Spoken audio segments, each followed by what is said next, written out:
শিক্ষার্থীবৃন্দ, আসসালামু আলাইকুম ওয়া রাহমাতুল্লাহি ওয়া বারাকাতুহু। আশা করি তোমরা সবাই ভালো আছো এবং সুস্থ আছো। ইংরেজি ক্লাসে তোমাদের সবাইকে স্বাগতম জানাচ্ছি। প্রিয় শিক্ষার্থীবৃন্দ, আমাদের আজকের ক্লাসে আলোচ্য বিষয় হচ্ছে অ্যাসাইনমেন্ট প্রস্তুতকরণ। তোমরা নিশ্চয়ই জানো যে মাধ্যমিক ও উচ্চ মাধ্যমিক শিক্ষা অধিদপ্তর থেকে ষষ্ঠ থেকে নবম শ্রেণীর শিক্ষার্থীদের জন্য অ্যাসাইনমেন্ট প্রণয়ন করা হয়েছে এবং শিক্ষার্থীদেরকে অবশ্যই সেই অ্যাসাইনমেন্টগুলো জমা দিতে হবে। ইতিমধ্যেই তোমরা তোমাদের স্ব স্ব স্কুলগুলো থেকে অ্যাসাইনমেন্ট সম্পর্কে অবগত হয়েছো। তো প্রিয় শিক্ষার্থীবৃন্দ, আমি আজকে তোমাদের অর্থাৎ নবম শ্রেণীর ইংরেজি বিষয়ের যে অ্যাসাইনমেন্ট রয়েছে সেই অ্যাসাইনমেন্ট সম্পর্কে কিছু আলোচনা করব, তোমাদেরকে দিক নির্দেশনা দিব যাতে করে তোমরা খুব সহজেই অ্যাসাইনমেন্ট সম্পর্কে তোমাদের যে ভীতি বা তোমাদের যে সমস্যাটি রয়েছে সেই সমস্যা যাতে করে সহজেই সমাধান করতে পারো সেই বিষয়ে আমি তোমাদের সাথে আলোচনা করব। আশা করি তোমরা প্রথম থেকে শেষ পর্যন্ত ক্লাসটি দেখবে, তাহলে অবশ্যই তোমাদের সমস্যাগুলো দূরীভূত হয়ে যাবে ইনশাআল্লাহ। প্রিয় শিক্ষার্থীবৃন্দ, তোমরা স্ক্রিনে দেখতে পাচ্ছ যে আমি তোমাদেরকে একটি পিকচার দেখাচ্ছি। এটি মূলত শিক্ষা অধিদপ্তর থেকে প্রণীত যে সিলেবাস রয়েছে, নবম শ্রেণীর সিলেবাস ইংলিশ পার্ট তোমাদেরকে এখানে দেখাচ্ছি। লক্ষ্য করে দেখো প্রিয় শিক্ষার্থীবৃন্দ, তোমাদেরকে অ্যাসাইনমেন্ট 1 এর জন্য যে সিলেবাসটুকু এখানে দেওয়া রয়েছে আমি সেটা এখানে তুলে ধরেছি। এবারে চলো আমরা সিলেবাসটি বুঝে নিই। প্রিয় শিক্ষার্থীবৃন্দ, যে সিলেবাসটি দেওয়া রয়েছে অ্যাসাইনমেন্ট 1 এর জন্য, তো এর কিন্তু 3টি পার্ট রয়েছে। আমি প্রত্যেকটি পার্ট তোমাদেরকে পড়ে বুঝিয়ে দিচ্ছি, তোমরা অবশ্যই চেষ্টা করবে এগুলোকে বোঝার জন্য। তো দেখো, ফার্স্ট অ্যাসাইন টাস্ক বা প্রথম যে অ্যাসাইনমেন্ট তোমাদের জন্য, তোমরা নিশ্চয়ই জানো যে তোমাদের 6 সপ্তাহে মোট 18টি অ্যাসাইনমেন্ট জমা দিতে হবে। তো আমরা প্রথম অ্যাসাইনমেন্ট নিয়ে কাজ করব, সেই সম্পর্কে আলোচনা করছি। দেখো, প্রথম অ্যাসাইনমেন্টটি ইংলিশ ফার্স্ট পেপার থেকে দেওয়া হয়েছে এবং এখানে দেখো, লক্ষ্য করো, ইউনিট 1 লেসন ফর রেসপন্সিবিলিটিস, এই সম্পর্কে তোমাদের যে লেসনটি রয়েছে ইংলিশ ফর টুডে, সেই সম্পর্কে তোমাদের অবশ্যই শিক্ষকগণ পাঠদান করবেন। আমরা তোমাদেরকে পাঠদান করাবো, তোমরা অবশ্যই সেই ক্লাসগুলো মনোযোগের সাথে করবে এবং তারই আলোকে অর্থাৎ ইউনিট 1 লেসন 4 এর আলোকে তোমাকে এইচডব্লিউ কমপ্লিট করতে হবে। সেকশন সি তে রয়েছে এখানে অ্যাসেসমেন্ট ক্রাইটেরিয়া, অর্থাৎ শিক্ষক তোমাদেরকে এর মাধ্যমে কি মূল্যায়ন করতে চান সেই সম্পর্কিত এখানে আলোচনা রয়েছে। এগুলো মূলত শিক্ষকের জন্য, তোমাদের এগুলো বেশি প্রয়োজন নেই জানার জন্য। তো আমি তোমাদের জন্য যেটা প্রয়োজন সেটা এখানে আলোচনা করছি। এরপরে দেখো, রয়েছে unit 4 lesson 1 the ferry boat. তো ইউনিট 4 লেসন 1 ফেরি বোট, তোমরা নিশ্চয়ই জানো যে আমি তোমাদেরকে লেসন 1 দি ফেরি বোট সম্পর্কে যে ক্লাসটি প্রয়োজন সেই ক্লাসটি তোমাদেরকে ইতিমধ্যেই আমি আপলোড করে দিয়েছি এবং তোমরা নিশ্চয়ই সেই ক্লাসটি করেছো, তোমরা বুঝতে পেরেছো। তোমাদের মধ্যে কেউ যদি ক্লাসটি করে না থাকো তাহলে আমি তোমাদেরকে অ্যাডভাইস দিব অবশ্যই তোমরা সেই ক্লাসটি দেখে নিবে, কেননা এই ক্লাসটি করা কিন্তু তোমাদের অ্যাসাইনমেন্টের অন্তর্ভুক্ত। প্রিয় শিক্ষার্থীরা দেখো, তো ইউনিট 4 লেসন 1 থেকে তোমরা এইচডব্লিউ করবে অবশ্যই খাতায়। সেকশন সি থেকে কোশ্চেন নাম্বার 3 রয়েছে, যে কোশ্চেনগুলো রয়েছে সেই কোশ্চেনগুলো অবশ্যই তোমরা এইচডব্লিউ খাতায় সম্পন্ন করে নেবে। প্রিয় শিক্ষার্থীরা, এরপর যে আমি তোমাদেরকে মেইন পয়েন্ট নিয়ে কথা বলতে চাই। দেখো, মেইন পয়েন্ট অর্থাৎ অ্যাসাইনমেন্ট যেটা তোমাদেরকে লিখে জমা দিতে হবে সেই সম্পর্কে আমি এখানে সিলেবাসটা নিয়ে আলোচনা করছি। লক্ষ্য করো, তো অ্যাসাইনমেন্ট যেটা তোমাদেরকে লিখে জমা দিতে হবে অবশ্যই তোমরা সেটা অবগত হয়েছো। আমি তোমাদেরকে বলছি, ইউনিট 4 লেসন 4 থেকে নেওয়া হয়েছে দ্য স্টোরি অফ লিপি। দ্য স্টোরি অফ লিপি সম্পর্কে যে পাঠ রয়েছে, টেক্সট রয়েছে ইংলিশ ফরটুডে বইতে, সেটা তোমাদেরকে অবশ্যই ভালোভাবে পড়তে হবে। এখন এই স্টোরিটা পড়ার পরে, টেক্সট পড়ার পরে সেখান থেকে তোমরা কি কাজ করবে লক্ষ্য করো।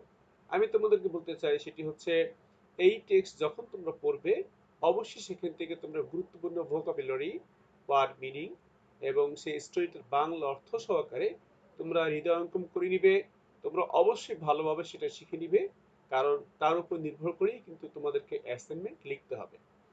তো চলো দেখে নিই আমরা অ্যাসাইনমেন্ট আমাদের কি লিখতে বলা হয়েছে। দেখো লেখা রয়েছে অ্যাসাইনমেন্ট।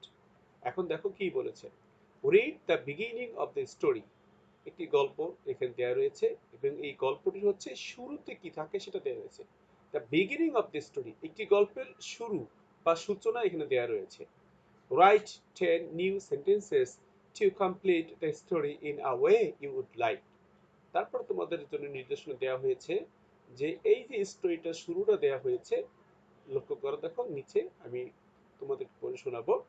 তো এই গল্পের সাথে তুমি নতুন 10টি সেন্টেন্স যোগ করে তোমার নিজে থেকে তোমার যেমনভাবে গল্পটি শেষ করতে মনে চায়, তুমি যেভাবে গল্পটি শেষ করতে চাও, এটা তোমার সম্পূর্ণ ইচ্ছা, তুমি সেভাবেই কমপ্লিট করতে পারবে, তোমার স্বাধীনতা রয়েছে।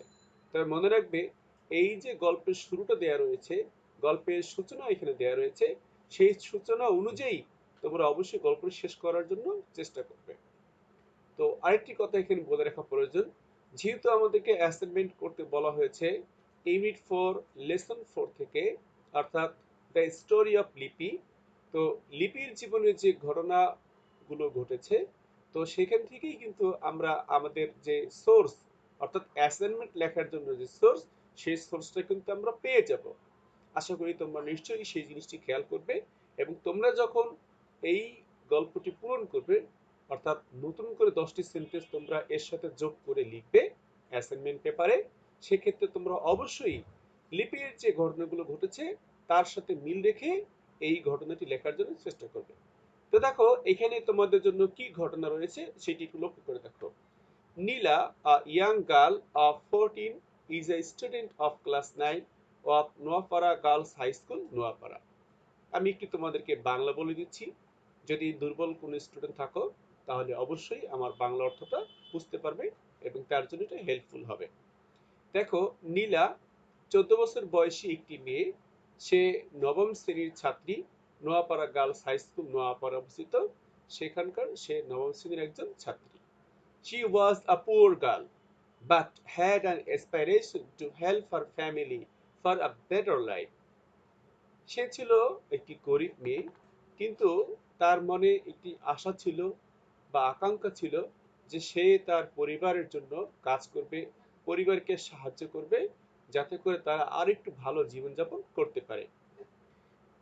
On her way to school, তার স্কুলে যাওয়ার পথে, a boy named Alam used to tease her very often. তো তার স্কুলে যাওয়ার পথে আলম নামক একটি ছেলে প্রায় তাকে উত্ত্যক্ত করত, তাকে ডিস্টার্ব করত। But she didn't gate frustrated, কিন্তু তাতে কিন্তু সে বিষণ্ণ হতো না এবং সে ভেঙে পড়তো না। রাদার বরঞ্চ, এই কথা বলে ডট ডট দেওয়া রয়েছে, অর্থাৎ এর পরবর্তীতে তোমাকে নতুন 10টি সেন্টেন্স লিখতে হবে। আমি আবারও বলছি, প্রশ্নে উল্লিখিত গল্পের যে সূচনাটা দেওয়া রয়েছে সেটা তোমরা প্রথমে অবশ্যই ভালোভাবে লিখে নিবে এবং তারপরে এই গল্পটা তুমি কিভাবে শেষ করতে চাও 10টি সেন্টেন্সের মাধ্যমে এই গল্পটিকে তোমাকে শেষ করতে হবে। তো দেখো তোমরা কিন্তু ক্লাস 8এও এই কাজগুলো করেছো, কমপ্লিটিং স্টোরি, এবং তোমাদের স্কুলের যে সিলেবাস রয়েছে সেই সিলেবাসে অবশ্যই কয়েকটি স্টোরি দেয়া থাকে এবং ইতোমধ্যে তোমরা কিভাবে কমপ্লিটিং স্টোরি করতে হয় সেই সম্পর্কে তোমরা অবশ্যই অভিজ্ঞতা অর্জন করেছো। সুতরাং তোমরা তোমাদের সেই অভিজ্ঞতা যা লাভ করেছো সেই অনুযায়ী এবং দ্য স্টোরি অফ লিপি, এই লিপির যে ঘটনা সেই অনুযায়ী অবশ্যই তোমরা এই গল্পটিকে 10টি সেন্টেন্সের মাধ্যমে লেখা শেষ করবে। আমি আবারও তোমাদেরকে সতর্ক করতে চাই, সেটি হচ্ছে প্রশ্নের মধ্যে দেখো নীলা এখান থেকে প্রশ্নের মধ্যে যতটুকু দেয়া রয়েছে ততটুকু তোমাকে অবশ্যই লিখতে হবে এবং তারপরে দেখো রাদার উপর ডট ডট দেয়া আছে, এখান থেকে তোমরা নতুন 10টি সেন্টেন্স কাউন্ট করে তোমরা কিন্তু গল্পটা শেষ করবে এবং তোমাদের যথারীতি অ্যাসাইনমেন্ট পেপার তোমরা লেখা শেষ করবে।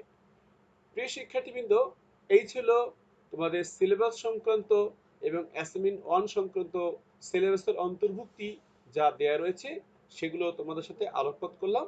পরবর্তী পর্যায়ে তোমাদের সাথে আলোচনা করব কিভাবে অ্যাসাইনমেন্ট পেপার প্রস্তুত করতে হবে, অ্যাসাইনমেন্ট পেপার তৈরি করার জন্য কি কি নিয়মাবলী রয়েছে সেই সম্পর্কে আমি আলোচনা করব।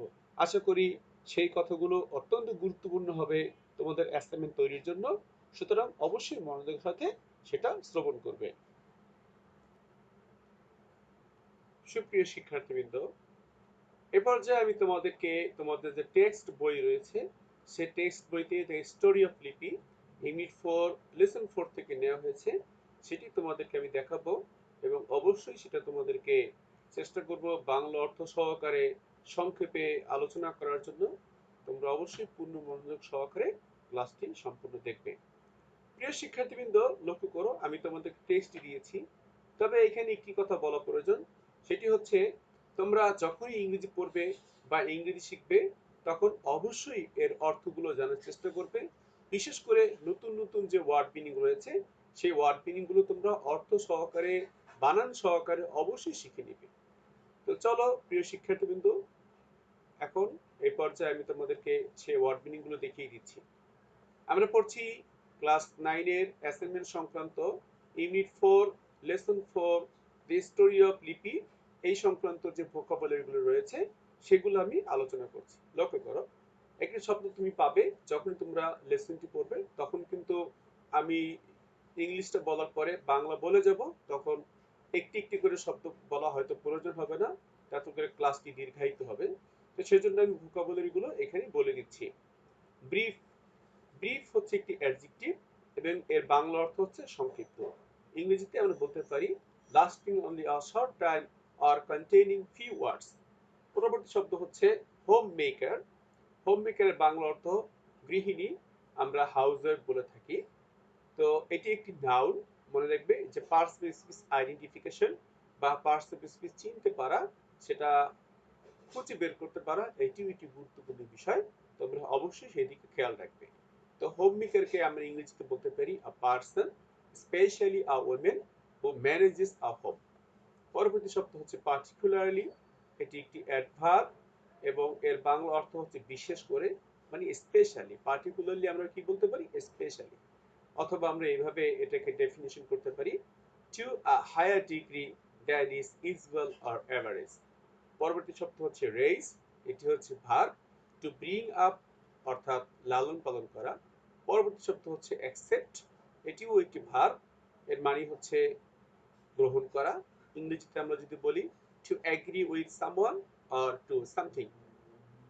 এরপর রয়েছে impose.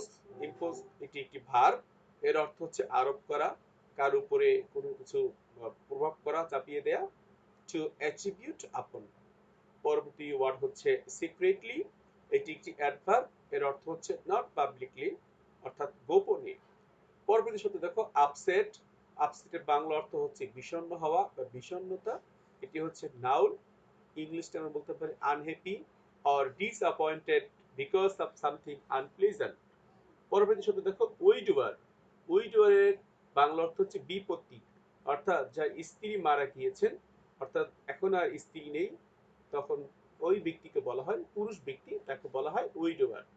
A person whose wife has died and the person has to taken a wife again.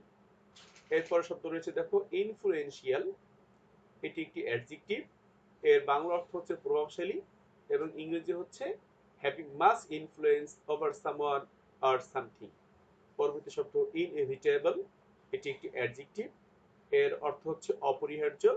ইংরেজিতে যদি আমরা বলি বলতে পারি that one cannot avoid or prevent, অর্থাৎ এমন কিছু যা কেউ প্রত্যাখ্যান করতে পারে না বা প্রতিরোধ করতে পারে না। এবং পরবর্তী শব্দ হচ্ছে সিম্প্যাথেটিক। এটি একটি অ্যাডজেক্টিভ, এর অর্থ হচ্ছে সহানুভূতিশীল। ইংরেজিতে যদি বলি তাহলে হবে হ্যাভিং সিম্প্যাথি টু সামওয়ান। এবং আমাদের আজকের সর্বশেষ শব্দ আমরা এখানে দিয়েছি হ্যাজার্ড। এটি একটি নাউন, এর অর্থ হচ্ছে ঝুঁকি। ইংরেজিতে আমরা বলতে পারি a thing that can be dangerous or cause damage. প্রিয় শিক্ষার্থীবৃন্দ, আমরা unit 4 lesson 4 the story of Lipi যে টেক্সট রয়েছে সে টেক্সট সংক্রান্ত ভোকাবুলারিগুলো আমরা দেখে নিলাম। এবার যে আমি তোমাদেরকে যে মূল টেক্সট রয়েছে সেই টেক্সট অবশ্যই তোমাদেরকে আমি এখন বলে দিচ্ছি। তবে তোমাদের প্রতি আমার সাজেশন থাকবে তোমরা কিন্তু তোমাদের বই থেকে অবশ্যই ভালোভাবে নিজেরা পড়ে নিবে এবং সেই টেক্সটটা তোমরা শিখে নিবে। প্রিয় শিক্ষার্থীবৃন্দ, বই পড়ার কোনো বিকল্প নেই, সেজন্য অবশ্যই তুমি তোমার যে বই রয়েছে সেই বইটি অবশ্যই কিন্তু পড়ে নিবে। তো চলো শিক্ষার্থীবৃন্দরা, এ পর্যায়ে আমরা যে মূল টেক্সট রয়েছে, যে টেক্সটের উপর ভিত্তি করে তোমাদের অ্যাসাইনমেন্ট লিখতে হবে, সেই টেক্সটটা অবশ্যই তোমরা শেখার জন্য চেষ্টা করবে। তো আমি তোমাদেরকে সংক্ষেপে, খুবই সংক্ষেপে বাংলা অর্থ সহকারে এই টেক্সটটি পড়ে দিচ্ছি, লক্ষ্য করো। Dear students, look at this. Read the passage carefully and answer the questions following it. অর্থাৎ তোমাদেরকে বলা হয়ে থাকে যে প্রদত্ত যে প্যাসেজটি রয়েছে সেই প্যাসেজটি অত্যন্ত যত্ন সহকারে পড়ো এবং এর উপর নির্ভর করে যে প্রশ্ন দেয়া থাকে সেই প্রশ্নগুলোর উত্তর দাও। তো চলো আমরা এখন এই প্যাসেজটি পড়ে নিচ্ছি। In the next class, Ms. Chaudhary tells her students the story of Lipi. পরবর্তী ক্লাসে মিসেস চৌধুরী তিনি তার শিক্ষার্থীদেরকে লিপির যে গল্প সেই গল্পটি তাদেরকে বলেন। In brief the story is like this. সংক্ষেপে তার গল্পটা ছিল এই। দ্য ইয়ার বিফোর লাস্ট, অর্থাৎ গত বছরের আগের বছর, লিপি, আ 14-year-old girl, had been in class 9 in a rural school in Rangpur. দেখো, 14 বছরের একটি বালিকা, তার নাম হচ্ছে লিপি, সে রংপুরের একটি গ্রাম্য স্কুল, সেখানে সে নবম শ্রেণীর ছাত্রী ছিল। লিপি is the eldest of 5 children. লিপি হচ্ছে 5 সন্তানের মধ্যে, 5 জন ছেলে মেয়ের মধ্যে সবার বড়। 3 daughters and 2 sons। এবং এই যে তারা 5 জন, 5 জনের মধ্যে 3টি হচ্ছে মেয়ে এবং 2 জন ছেলে। Their father is a day laborer। তাদের বাবা একজন দিনমজুর। Working on other people's land। এবং তিনি অন্যদের যে জমি, অন্য মানুষের জমি, সেখানে তিনি কাজ করে থাকেন।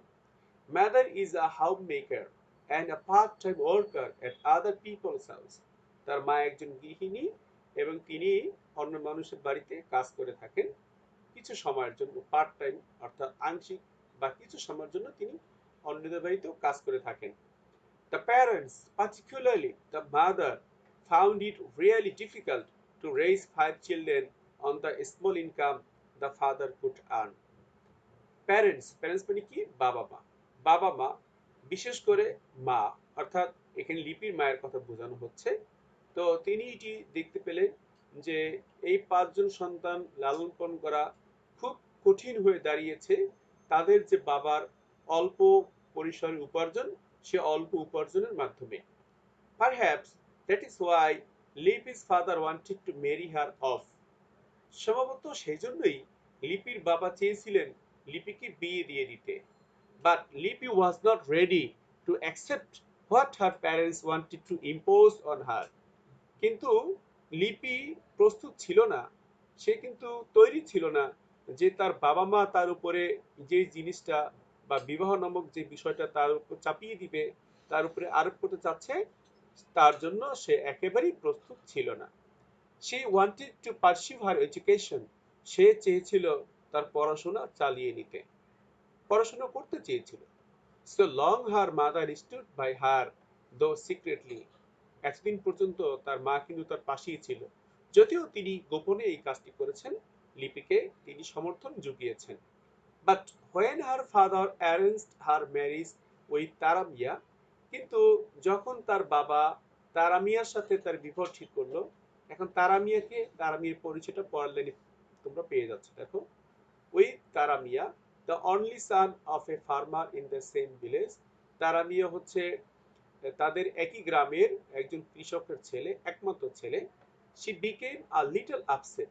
অর্থাৎ যখন একই গ্রামের তারা মিয়ার সাথে একজন কৃষক তাদের গ্রামের, তো সেই তারা মিয়ার সাথে যখন তার বিবাহ ঠিক হয়ে যায়, তখন সে কিন্তু অবশ্যই কিছুটা আপসেট বা বিষণ্ণ হয়ে গিয়েছিল। এখন তারা মিয়া সম্পর্কে আমরা একটু জেনে নিচ্ছি। তারা মিয়া ওয়াজ আ উইডোয়ার। তারা মিয়া ছিলেন একজন বিপত্তিক। ইলিটারেট, মূর্খ, অর্থাৎ তার পড়াশোনা ছিল না। বাট ওয়েল অফ, কিন্তু তার সম্পদ ছিল, তার কিন্তু প্রচুর সম্পদ ছিল। His father had a few acres of arable land। তার বাবার কয়েক একর চাষযোগ্য জমি ছিল। Arable মানে কাল্টিভেবল বা চাষযোগ্য জমি। and was influential in the village, এবং তার বাবা কিন্তু গ্রামে খুব প্রভাবশালী ব্যক্তি ছিলেন। The marriage seemed to be inevitable, এবং সেজন্যই এই যে বিবাহ কর্মসূচি বা বিবাহের যে অনুষ্ঠান, অর্থাৎ বিবাহ, তারা মিয়ার সাথে লিপির বিবাহটা একেবারেই অপরিহার্য হয়ে পড়েছিল। মনে হচ্ছিল যে বিবাহটা হয়েই যাবে, হবেই। এরপর অংশ দেখো প্রিয় শিক্ষার্থীরা। Lipi first talked with her classmates and then with the head teacher. Lipi প্রথমে তার সহপাঠীদের সাথে এই বিষয়ে আলোচনা করে এবং তারপরে প্রধান শিক্ষকের সাথে, who was very sympathetic to her. এখানে হু বলতে হেড টিচারকে বোঝানো হয়েছে, অর্থাৎ প্রধান শিক্ষক তার প্রতি খুবই সহানুভূতিশীল ছিলেন।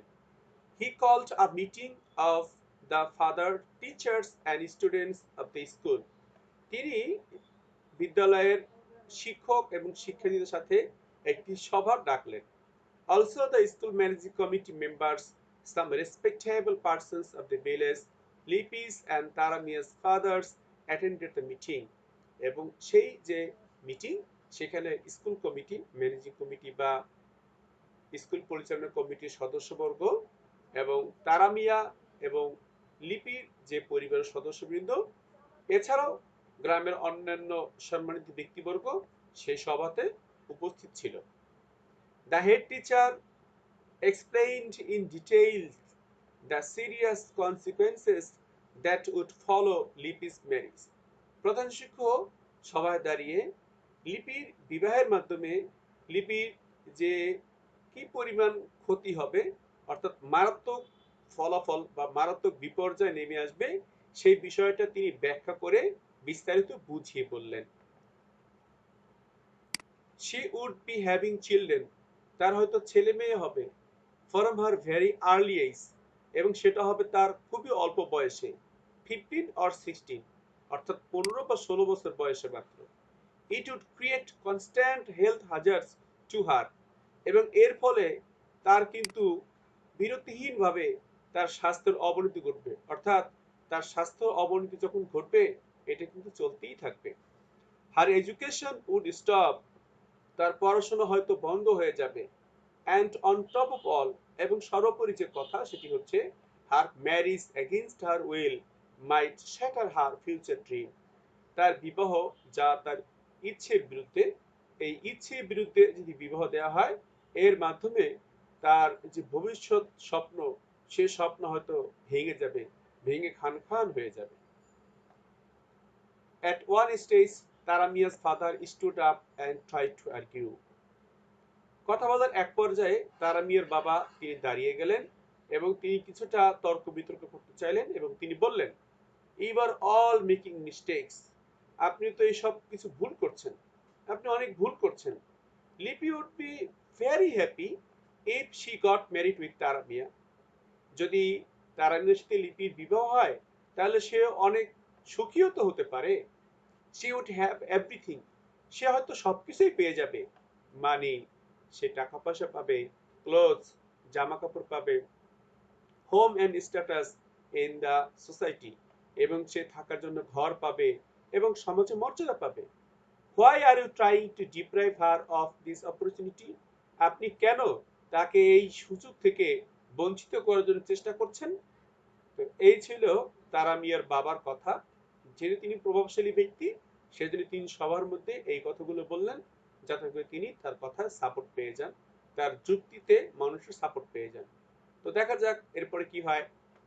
বাট নো, কিন্তু না, দ্য বিগ মেজরিটি, এখানে যারা উপস্থিত ছিলেন, সবাই যারা উপস্থিত ছিলেন, তার মধ্যে অধিকাংশ মানুষ যারা ছিল, হু অ্যাটেন্ডেড দ্য মিটিং, উপস্থিত সবার মধ্যে থেকে, সাপোর্টেড হেড টিচার, তারা কিন্তু প্রধান শিক্ষক সাহেবকে সমর্থন জানালেন। ওকে, তাহলে কি, অর্থাৎ প্রধান শিক্ষকের যে সিদ্ধান্ত, সেই সিদ্ধান্তটা এখানে কার্যকর রয়ে গেল। তো দেখি আমরা পরবর্তী পর্যায়ে কি হচ্ছে। Lipi's marriage was called off, লিপির যে বিবাহ অনুষ্ঠান সেটা বন্ধ হয়ে গেল। আচ্ছা, এখন তাহলে লিপির কি অবস্থা? She is now studying at Carmichael college Rangpur, সে এখন রংপুরের কারমাইকেল কলেজে পড়াশোনা করছে। প্রিয় শিক্ষার্থীরা, এই ছিল ইউনিট 4 লেসন 4 থেকে তোমাদের জন্য যে নির্দিষ্ট পাঠ, তোমাদের অ্যাসাইনমেন্ট তৈরি করার জন্য নির্দিষ্ট পাঠ আমি তোমাদেরকে বাংলা অর্থ সহকারে এখানে পড়িয়ে দিলাম, এবং যে ভোকাবুলারি গুলো প্রয়োজন সেটাও দিয়ে দিলাম। এরপরও তোমাদেরকে আমি অ্যাডভাইস করছি যে তোমরা অবশ্যই তোমাদের যে বই রয়েছে সেখান থেকে তোমরা অবশ্যই টেক্সটটি বারবার করে পড়ে নিবে, এবং এই টেক্সটের আলোকেই তোমরা কিন্তু তোমাদের অ্যাসাইনমেন্ট পেপারটি সম্পন্ন করবে। সুপ্রিয় শিক্ষার্থীবৃন্দ, তোমরা ধৈর্য ধরে ক্লাসটি দেখছো সেজন্য তোমাদেরকে ধন্যবাদ জানাচ্ছি। প্রিয় শিক্ষার্থীবৃন্দ, এ পর্যায়ে আমি তোমাদেরকে দেখাবো অ্যাসাইনমেন্ট লেখার নিয়মাবলী সম্পর্কে। তো আমি খুব সংক্ষেপে বলে যাব এবং তোমরা সেগুলো লক্ষ্য করে দেখবে, এবং এই নির্দেশনা মেনেই তোমরা কিন্তু অ্যাসাইনমেন্ট তৈরি করবে। এখানে আমি তোমাদেরকে একটি কথা বলে দিই যে এই নিয়মগুলো কিন্তু আমি তোমাদের জন্য এখানে দেইনি, এটি বোর্ড থেকে, মাধ্যমিক ও উচ্চশিক্ষা অধিদপ্তর সেখান থেকে এই নির্দেশনাগুলো দেয়া রয়েছে। আমি তোমাদের জন্য এখানে শুধুমাত্র উপস্থাপন করছি, তোমরা সেইভাবে কিন্তু কাজটি করবে। তো আমরা অ্যাসাইনমেন্ট লেখার নিয়মগুলো দেখে নিই। মূল্যায়ন পরীক্ষা বা অ্যাসাইনমেন্ট তৈরির জন্য যা আগে তৈরি করে রাখতে হবে এবং যা মনে রাখতে হবে তা হচ্ছে A4 সাইজের কাগজের খাতা, অর্থাৎ A4 সাইজের কাগজ তোমাদেরকে ব্যবহার করতে হবে।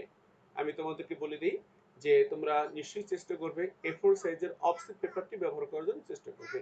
নরমাল পেপার হলেও চলবে, তবে যদি অফসেট পেপার হয় তাহলে একটু ভালো হয়। এরপরে দেখো, খাতার কভার পৃষ্ঠায় বিদ্যালয়ের নাম, নিজের নাম, শ্রেণী, শাখা, রোল নম্বর, বিষয়, তারিখ সাইন কলম দিয়ে সুন্দর করে লিখতে হবে। লক্ষ্য করার বিষয় হচ্ছে, দেখো বলা হয়েছে সাইন কলম দিয়ে সুন্দর করে লিখতে হবে। তো তোমরা অবশ্যই বাজারে সাইন কলম কিনতে পাওয়া যায়, সাইন পেন, সেই সাইন পেন দিয়ে তোমরা সুন্দর করে এইগুলো লিখবে। এখানে আরেকটি কথা বলে রাখি যে তোমাদেরকে আমি এই নিয়মাবলীগুলো দেখানোর পরে কিভাবে একটি সুন্দর কভার পেজ তৈরি করা যায় আমি তোমাদেরকে একটি মডেল দেখিয়ে দিব, একটি স্যাম্পল দেখিয়ে দিব। তোমরা ইচ্ছে হলে সেভাবেও তৈরি করতে পারো, অথবা তোমাদের নিজেদের মতো করেও এই তথ্যগুলো দিয়ে তোমরা সুন্দর একটি কভার পেজ তৈরি করতে পারো। তো দেখি এরপরে কি নিয়ম রয়েছে। প্রতি বিষয়ের জন্য আলাদা আলাদা খাতা একই নিয়মে তৈরি করতে হবে। খাতায় কোনোভাবে লাল কালির কলম ব্যবহার করা যাবে না। আমি এই কথাটি আবার বলছি, খাতায় কোনো অংশে কোথাও লাল কালির কলম ব্যবহার করা যাবে না। সবগুলো খাতায় একই সাইজের হতে হবে। হাতের লেখা সুন্দর ও পরিষ্কার পরিচ্ছন্ন হতে হবে। মনে রাখবে, অধিক নম্বর পাওয়ার জন্য হাতের লেখা সুন্দর ও পরিষ্কার পরিচ্ছন্ন হওয়া বাঞ্ছনীয়। অন্যজনের থেকে দেখে দেখে অ্যাসাইনমেন্ট তৈরি করা যাবে না। নিজের অর্জিত জ্ঞানের মাধ্যমে অ্যাসাইনমেন্ট তৈরি করতে হবে যাতে কাঙ্ক্ষিত শিক্ষণফল প্রতিফলিত হয়। শিক্ষকের দেয়া নির্ধারিত তারিখে লিখিত খাতা বিদ্যালয়ে জমা দিতে হবে। জমাদানের ব্যর্থতার জন্য কোনো প্রকার সুপারিশ, অনুরোধ, আবেদনপত্র গ্রহণ করা হবে না। প্রিয় শিক্ষার্থীবৃন্দ, এখানে মনে রাখবে যে তোমাদের জন্য প্রতি সপ্তাহে 3টি বিষয়ের অ্যাসাইনমেন্ট দেয়া হবে, এবং তোমাদের যে নির্দিষ্ট তারিখ সেই তারিখের মধ্যেই অ্যাসাইনমেন্টগুলো বিদ্যালয়ে তোমাদের বিষয়ভিত্তিক যে শিক্ষক রয়েছেন তার নিকটে পৌঁছে দিতে হবে। তুমি যদি সঠিক সময়ে অ্যাসাইনমেন্ট জমা দিতে না পারো তাহলে যে অধিদপ্তর নির্দেশনা মোতাবেক সেটা কিন্তু গ্রহণ করা হবে না। এরপরে দেখো আরো কিছু গুরুত্বপূর্ণ নির্দেশনা রয়েছে। দেখো, 1 নভেম্বর 2020 তারিখ হতে মাধ্যমিক ও উচ্চশিক্ষা অধিদপ্তর এর নির্দেশনা মোতাবেক প্রত্যেক শিক্ষার্থীর জন্য বিষয়ভিত্তিক অ্যাসাইনমেন্টের মাধ্যমে মূল্যায়ন প্রক্রিয়া শুরু হয়েছে অলরেডি। 1 মাসব্যাপী মূল্যায়ন প্রক্রিয়া চলবে। আমরা জানি যে 6 সপ্তাহ সময় লাগবে এটা তৈরি করার জন্য, সম্পূর্ণ কাজটি শেষ করতে হলে। এই 1 মাস প্রত্যেককে নিজ নিজ ঘরে অবস্থান করে মূল্যায়ন পরীক্ষায় অংশগ্রহণ নিশ্চিত করতে হবে। আমি আবারও পড়ছি, এই 1 মাস অর্থাৎ 1 নভেম্বর থেকে প্রত্যেক শিক্ষার্থীকে নিজ নিজ ঘরে অবস্থান করে মূল্যায়ন পরীক্ষায় অংশগ্রহণ নিশ্চিত করতে হবে। উক্ত সময়ে কেউ বাড়ির বাহিরে বা আত্মীয় স্বজনের বাড়িতে কোনো ক্রমেই যাওয়া যাবে না। অ্যাসাইনমেন্টের জন্য শিরোনাম পৃষ্ঠা গুরুত্বপূর্ণ। এখানে লেখার ক্ষেত্রে আসবে কি, উপরে বলা হয়েছে তারপর আবার বলে দিচ্ছি। দেখো, ক, বিষয়ের নাম, লেখকের নাম, শিক্ষকের নাম, কোর্সের নাম, বিভাগের নাম, বিদ্যালয় বা শিক্ষা প্রতিষ্ঠানের নাম, লেখা জমা দেওয়ার তারিখ। প্রিয় শিক্ষার্থীরা, এখানে আমি যেহেতু অ্যাসাইনমেন্ট 1 অর্থাৎ নবম শ্রেণীর অ্যাসাইনমেন্ট 1 দেওয়া হয়েছে ইংলিশ ফার্স্ট পেপার থেকে, এবং তার জন্য এই সপ্তাহের শেষ তারিখ হচ্ছে 5/11/2020, সেটা উল্লেখ করেছি।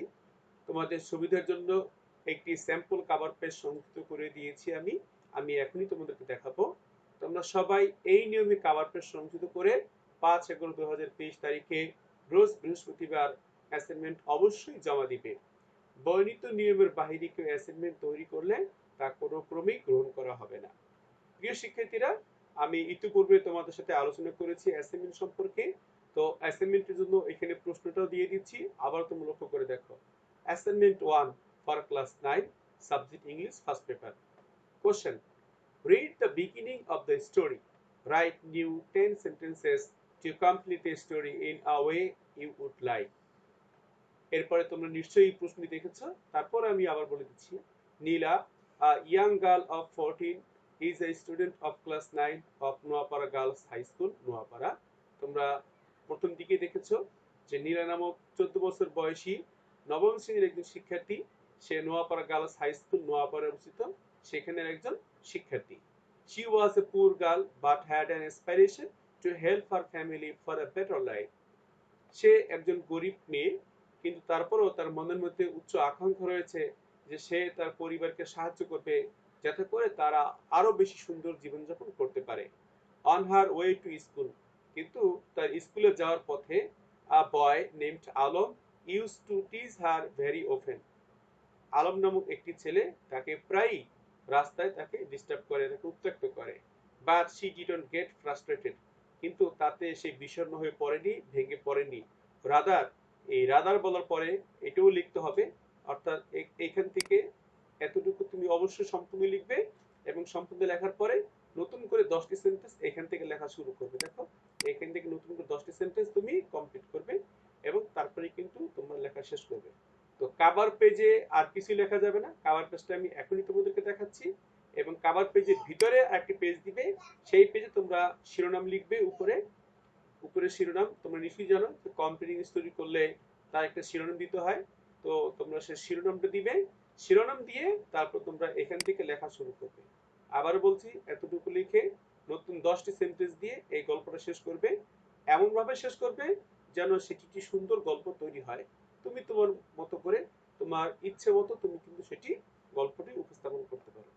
প্রিয় শিক্ষার্থী, দেখো তারপর তোমাদেরকে লিখে দিয়েছি source and hints for your assignment, অর্থাৎ তোমার অ্যাসাইনমেন্ট তৈরি করার জন্য উৎস বা হিন্টস তুমি কোথা থেকে পেতে পারো। রিড ইএফটি বুক, অর্থাৎ ইংলিশ 42 বুক তুমি পড়তে পারো। Unit 4 lesson 4 the story of লিপি, যা ইতিমধ্যেই তোমরা ক্লাসটি সম্পন্ন করেছো, তোমরা শুনেছো, তোমাদেরকে অনেক ধন্যবাদ জানাচ্ছি। এবং পরবর্তীতে তোমরা অবশ্যই তোমাদের বই থেকে পড়ে নিবে। তো প্রিয় শিক্ষার্থীরা, চলো এ পর্যায়ে আমি তোমাদেরকে দেখাতে চাই যে তোমরা কিভাবে অ্যাসাইনমেন্টের যে কভার পেজ তৈরি করবে তার একটি মডেল আমি তোমাদেরকে এখন দেখাবো। এই স্যাম্পল অনুযায়ী তোমরা তোমাদের অ্যাসাইনমেন্টের যে কভার পেজ তোমরা তৈরি করতে পারো।